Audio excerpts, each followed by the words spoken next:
Domestic violence একমাত্র crime যেই ক্রাইমে মিসডিমিনার হলেও যদি মিসডিমিনারে কেউ যদি দোষ স্বীকার করে তাহলে তার গ্রিন কার্ড স্থায়ী গ্রিন কার্ড বাতিল হওয়ার প্রক্রিয়া শুরু হতে পারে। সাধারণ মামলা যদি কেউ 1 বছরের বেশি 365 দিনের বেশি জেলে থাকে তার যেই পরিমাণ শাস্তি ইমিগ্রেশনে সেম পরিমাণ শাস্তি যদি আপনি ডোমেস্টিক ভায়োলেন্সে কেউ শুধুমাত্র মিসডিমিনারে দোষ স্বীকার করেন, কোনো একটা ঝগড়ার কারণে হয়তো একটু ব্লিডিং হলো, হয়তো একটু চড় থাপ্পড় দিল, খুব বাহাদুরি করলো কেউ যে আমি তাকে মারছি কি হবে, এইটার কারণে দোষ স্বীকার করলে তার কিন্তু গ্রিন কার্ড বাতিল হবে ম্যান্ডেটরি। গত 30 তারিখে বাংলাদেশি এক ভদ্রলোক 71 ইয়ার্স ওল্ড মিস্টার হাকিম, উনি ম্যানহাটনে গাড়ি চালানো অবস্থায় তার গাড়ির সামনে একটা ফিউজিটিভ যে কিনা জেল থেকে বেরিয়ে আসছে, তার কোনো পুলিশ তাকে খুঁজছে, এইরকম লোক তার গাড়ির সামনে এসে পড়াতে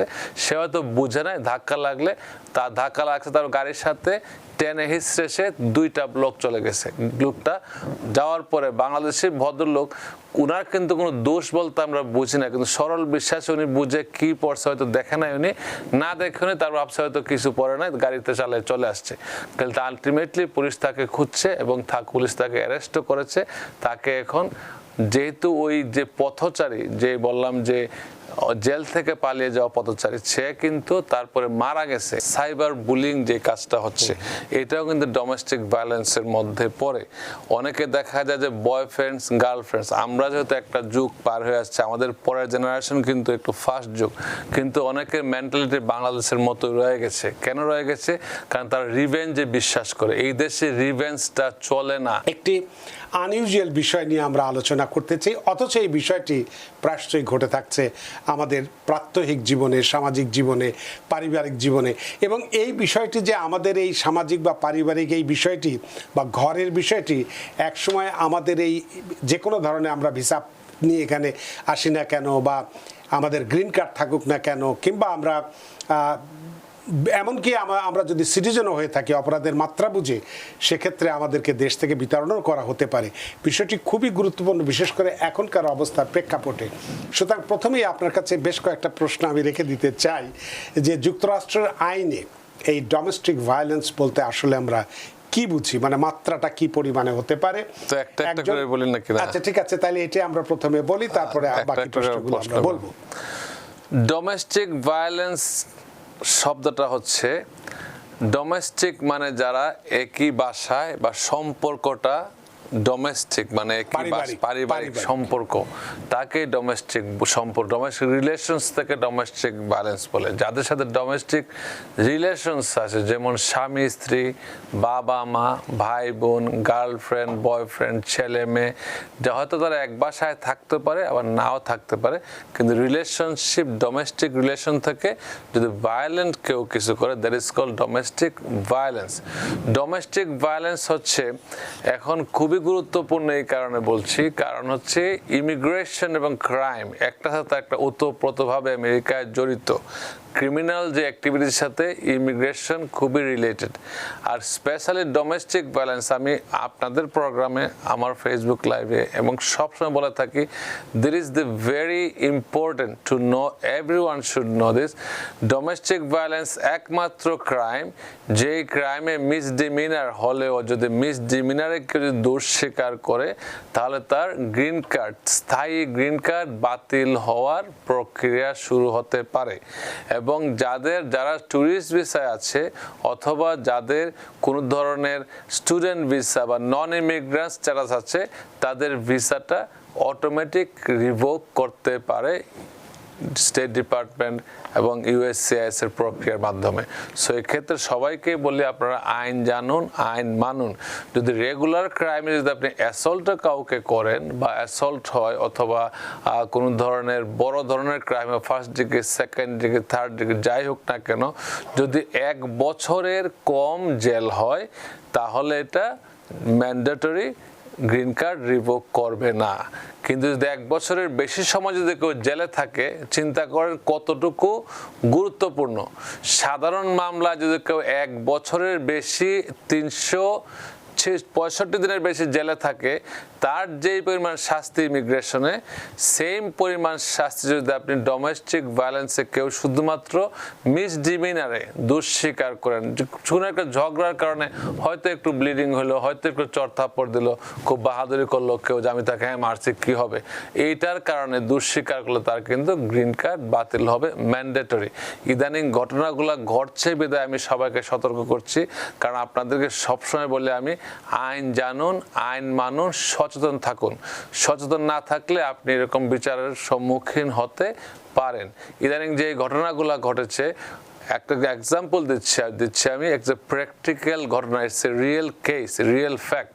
এক ভদ্রলোক আজকে থেকে 7 বছর আগে সে ডোমেস্টিক ভায়োলেন্সে দুঃস্বীকার করেছিল। পরবর্তীতে তার 10 ইয়ার্স গ্রিন কার্ড আবার রিনিউ করেছে, কোনো সমস্যা হয় নাই।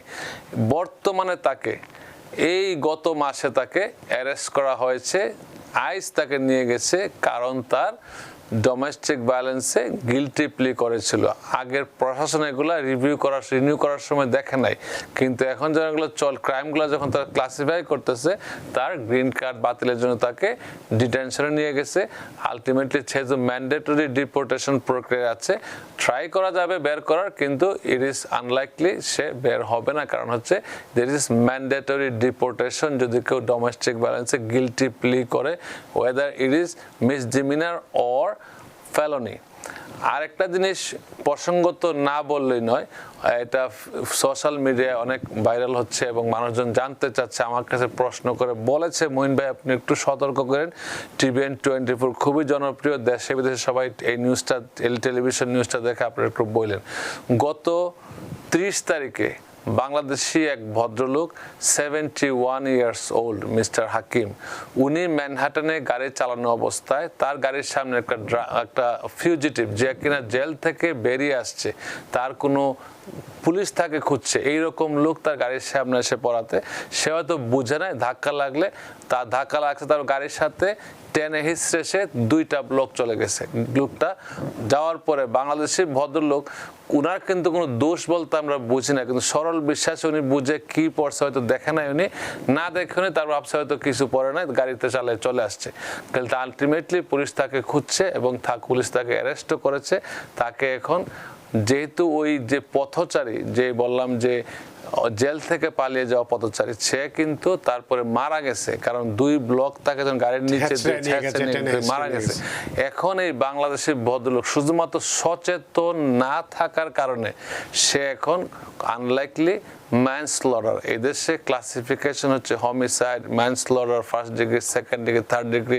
সে অ্যাক্সিডেন্ট সিন লিভ করাতে সে প্রথম যে ক্রাইম দিয়ে শুরু হয়েছে, এখন তার যে খুনের মামলা তাকে দেওয়া হবে। সে কিন্তু আইনটা সে জানে, আমরা সবাই জানি যে কোনো দুর্ঘটনা ঘটলে অ্যাক্সিডেন্ট সিন যদি আমরা ত্যাগ করি, ছড়ে যায়, ইনফরমেশন না দিয়ে, এটা কিন্তু ছোট ক্রাইম, খুব বড় ক্রাইম না। যেহেতু লোকটা মারা গেছে, এখন এই বড় ডেথটাও কিন্তু তার উপরে এসে পড়ছে।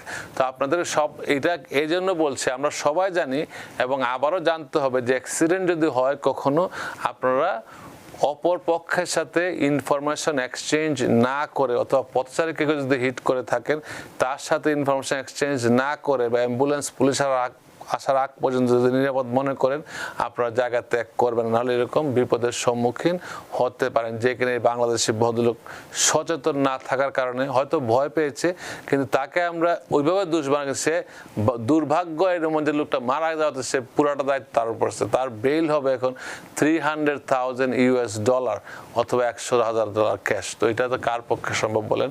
আমি সবাইকে বলি, আর আমরা অ্যাটর্নি আপনাকে তথ্য দিয়ে উপকার করার চেষ্টা করছি। অনেকে বলে যে মঈন চৌধুরী একই কথা বারবার কেন বলেন, কিন্তু আমরা একই মিস্টেকটা বারবার করি বিধায় যদি আমরা মনে করিয়ে দেওয়ার চেষ্টা করি। যদি আপনি হয়তো ভাবছেন এটা খুব আপনার জন্য খুবই মাইনর, এটা তো আমি সবসময় জানি মঈন চৌধুরী বলে কেন, কিন্তু 75% লোক হয়তো জানে না। তাদের ভদ্রলোক যে করেছে উনি জানে, উনিও জানে, কিন্তু তারপরে তো করে বসেছে। তারপরে উনি সচেতন ছিল না, উনি ভয় পাচ্ছিলেন। সবসময় আপনি যখন সোবার থাকবেন তখনই ড্রাইভ করবেন, যখন আপনার তন্দ্রায় থাকবেন, ঘুমে থাকবেন, ঘুম আসে, ওই সময় চেষ্টা করবেন গাড়ি একটু না চালাতে। গাড়ি না চালিয়ে অথবা একটু জায়গায় কোথাও নিরাপদ স্থানে একটু রেস্ট নেওয়ার চেষ্টা করবেন, একটু ন্যাপ নিলেন কোনো পার্কিং এ, তারপর আপনি গাড়ি চালাবেন। ওই লোক হয়তো বুঝেই নাই যে কি করেছে, ওনার জন্য খুব দুঃখ হচ্ছে এই জন্য যে উনি আসলে না বুঝে কাজটা করেছেন। ইচ্ছা করে তো কেউ এইভাবে গাড়ি চালানোর কথা না। তো সবাইকে আবারও বলি, আমরা অ্যাটর্নিরা আমরা যারা অ্যাক্সিডেন্ট কেস করি, recover millions of dollar for clients, কিন্তু আমরা চাই না কেউ ভুল করুক এবং আপনার ভুলে কারো ক্ষতি হোক। অনেক ধন্যবাদ জনাব মঈন চৌধুরী বিষয়টি ব্যাখ্যা করার জন্য। যদিও যে বিষয়টি আপনি বললেন এটি পারিবারিক সহিংসতার সাথে যুক্ত নয়, কিন্তু সামাজিক সচেতনতার জন্য খুবই এটা important। অবশ্যই জরুরি, এবং বলা যায় এটার সাথেও, কারণ এই ভদ্রলোক যিনি অ্যাক্সিডেন্ট করেছেন, জেনেই হোক না জেনেই হোক, বুঝেই হোক না বুঝেই হোক, অপরাধ তো অপরাধী। কিন্তু এখন সুতরাং সেটার দেখেন, জন্য তার যদি অবস্থা কি হবে? যাদের গ্রিন কার্ড আছে তারা যদি কোনো এই ধরনের কেসে জড়িত হয়, তাদের কিন্তু গ্রিন কার্ড আলটিমেটলি থাকবে না। বর্তমান প্রশাসনের নিয়ম এটা, সব প্রশাসনের এইটাই আইন কিন্তু ট্রাম্প প্রশাসন নতুন কোনো আইন তৈরি করে নাই, কিন্তু সে যে ইমপ্লিমেন্ট করাতে এগুলা কিন্তু সিরিয়াসলি ইমপ্লিমেন্ট হচ্ছে। যদি 1 বছরের বেশি কোনো কারণে কারো জেল হয়, তখন কিন্তু তার green card revocation mandatory. Same ভাবে ডোমেস্টিক ভায়োলেন্স যদি কেউ গিলটি প্লি করে, গ্রিন কার্ড তার বাতিল হয়ে যাওয়া ম্যান্ডেটরি নোটিশের মাধ্যমে হবে। সেটাই, এটা আমরা সচেতন করার জন্যই বলি, কারণ আমরা এটা প্রত্যেকেই অনুভব করি। যদি আমরা পারিবারিক F4 ভিসাতেও আসি, 18-20 বছর অপেক্ষা করার পরে আসি, কি পরিমাণ মানসিক একটা যন্ত্রণার মধ্য দিয়ে আমরা বেরিয়ে এখানে আসি। এসার পরে যদি এই ধরনের অবস্থা ঘটে, বা অ্যাসাইলাম যারা করি, তারাতে তো জুতোর শুকতলা তাদের ক্ষয় হয়ে যায়। একবার অ্যাটর্নির কাছে যাওয়া, আবার যেখানে যাওয়া ওখানে যাওয়া, এত কিছুর পরে এসে যদি আমাদের সামান্য সচেতনতার অভাবে যদি এই গ্রিন কার্ডটি রিভোক হয়ে যায় বা ভিসা যদি বাতিল হয়ে যায়, এর থেকে তো বড় কষ্টের কিছু নেই। অবশ্যই।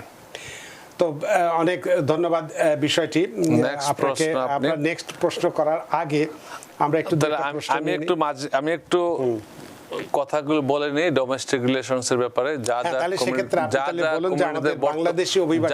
কমিউনিটিতে বর্তমানে হচ্ছে। আমি একটা সচেতনমূলক কিছু কথা বলবো। এখন TVN24 হচ্ছে বিশাল একটা প্ল্যাটফর্ম, যেখানে মন খুলে কথাগুলো বলা যায়। আমরা যখন রিলস করি তখন 30 সেকেন্ড করে ব্যাখ্যা করা যায় না। সো ডিপেন্ড, এই যে বর্তমান সময়ে সাইবার বুলিং যে কাজটা হচ্ছে, এটাও কিন্তু ডোমেস্টিক ভায়োলেন্সের মধ্যে পড়ে। অনেকে দেখা যায় যে বয়ফ্রেন্ডস গার্লফ্রেন্ডস, আমরা যেহেতু একটা যুগ পার হয়ে আসছে, আমাদের পরের জেনারেশন কিন্তু একটু ফাস্ট যুগ, কিন্তু অনেকের মেন্টালিটি বাংলাদেশের মতো রয়ে গেছে। কেন রয়ে গেছে? কারণ তারা রিভেঞ্জে বিশ্বাস করে। এই দেশে রিভেঞ্জটা চলে না। আপনারা কাউকে কখনো প্রতিশোধ নেওয়ার চেষ্টা করবেন না, কারণ প্রতিশোধ নিতে গেলে আপনি যে বিপদ ডেকে আনবেন। এই কারণে বলছি যে একটা সম্পর্ক যখন ভেঙে যায়, আমি অনেকগুলা কল পাই এবং আমার অফিসের লোক জানাচ্ছে যারা সম্পর্ক ছিল বয়ফ্রেন্ড গার্লফ্রেন্ড হাজব্যান্ড ওয়াইফ, তারা করে কি যে ইন্টিমেট পিকচারগুলা কারোর সাথে কারো যখন সম্পর্ক থাকে তখন ইন্টিমেট পিকচার থাকতেই পারে, ওইগুলা দিয়ে তাদেরকে ব্ল্যাকমেল করার চেষ্টা করে। This is a serious crime. সম্পর্ক থাকা অবস্থায় যদি আপনাদের ইন্টিমেট পিকচার থাকে, you should not, never ever try to publish this kind of picture. This is against the law. এবং এখানে আপনি ওই যে ব্যক্তি যার বিরুদ্ধে আপনি কিছু লিখছেন বা যার ইন্টিমেট পিকচার দিচ্ছেন, তার যদি এই কারণে কোনো ক্ষতি হয়, ইউ উইল বি রেসপন্সিবল। এই ভদ্রলোক যেমন গাড়ি দিয়ে চালানোর পর তার কিন্তু খুনটা সে করে নাই, ইচ্ছাকৃত করে না, কিন্তু তার শুধু অ্যাক্সিডেন্ট সিন লিভ করার কারণে সমস্যা। সেম ভাবে আপনার প্ররোচনায় বা আপনার ক্রাইমের কারণে তার যদি কোনো মেন্টাল স্টেজ কোনো খারাপ কিছু করে, you will be responsible for this. তার করণীয় কি ছিল যে ওখানে যখন অ্যাক্সিডেন্ট হলো থেমে থাকতো, পুলিশ কল করতো। সে যদি থাকতো এখানে যে ঘটনাস্থলে থাকলে, তখন আর তার বিরুদ্ধে ক্রিমিনাল কেস হইতো না। মারা যাক, 10টা খুন হয়ে যাক, তার কিছু যায় আসে না, কারণ সে তো ইচ্ছাকৃতভাবে করে নাই। সো সবাইকে নিজে পুলিশ করা উচিত ছিল, এটাই ছিল উচিত। আমি পুলিশ কল দিলাম, তোমরা আসো, তারা এসে দেখবে তার কোনো ফল্ট নাই, কোনো তার একটা মাত্র মিস্টেক যে সে চলে আসছে, নাহলে সে কিন্তু আর কোনো ভুল সে করে নাই। সামান্য মিস্টেকের কারণে, একটু নার্ভাসনেসের কারণে তার এই কাজটা। সেম ভাবে আমি বলছি, যদি কারণ cyber bullying is a serious crime. আমরা কোনো সময় নতুন প্রজন্মকে, those you listening to me in English, I'm telling you in English because if you don't speak Bangla, your parents could show you this. So if anyone post intimate picture of your ex-boyfriend, girlfriend, ex-husband, ex-wife to humiliate you in public. This is a crime, cyberbullying, and no one should do it. This is against the law. You can be punished by the law. So this is very important to know everyone. সবাই এই আইনটা জানেন, কিন্তু আপনারা বাংলাদেশি বা Asian লোকগুলা সাধারণত অ্যাঙ্গারটা control করতে পারে না। So we have to know how to control your anger. কোন প্রতিশোধ নিতে গেলে বিপদটা আপনারই হবে। So be careful. New York থেকে সম্প্রচারিত TVN 24 টেলিভিশন বিশ্বজুড়ে বাঙালির কণ্ঠস্বর।